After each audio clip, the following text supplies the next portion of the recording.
कबीर की कुटिया। समय संध्या काल। सूरज अस्त हो रहा है और उसकी लालिमा गंगा के जल पर फैल रही है। वातावरण शांत है। कबीरदास जी अपनी खटिया पर बैठे हुए करघे के लिए सूत तैयार कर रहे हैं।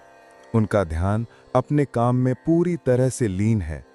उनका युवा शिष्य आनंद, जो कुछ समय से उनके पास बैठा गहरी सोच में डूबा हुआ था, अंततः अपनी चुप्पी तोड़ता है। गुरुदेव प्रणाम। क्या मैं आपसे एक प्रश्न पूछने का दुस्साहस कर सकता हूं? मेरे मन में कई दिनों से एक विकार तूफान मचाए हुए है। कबीर सूत काटना जारी रखते हुए चेहरे पर एक हल्की मुस्कान के साथ, आनंद, प्रश्न पूछने में दुस्साहस कैसा?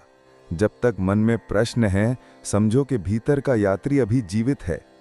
कहो, क्या उलझन है?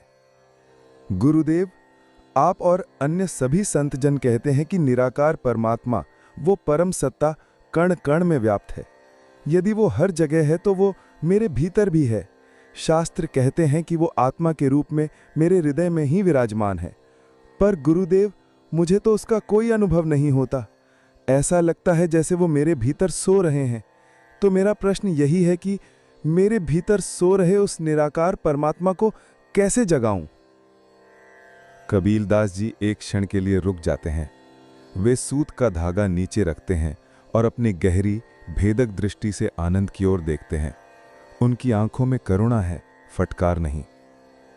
कबीर शांत और गंभीर स्वर में, तुम्हारा प्रश्न उत्तम है आनंद, लेकिन इस प्रश्न में ही एक बहुत बड़ा भ्रम छिपा है। तुम उस परमात्मा को जगाने की बात कर रहे हो जो कभी सोता ही नहीं। आनंद आश्चर्य से, सोता नहीं? पर गुरुदेव, यदि वो जागा हुआ है तो मुझे उसका अनुभव क्यों नहीं होता? मुझे उसकी उपस्थिति का आभास क्यों नहीं होता?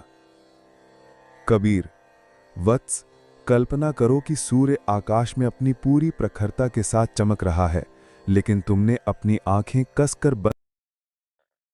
रात को लेटते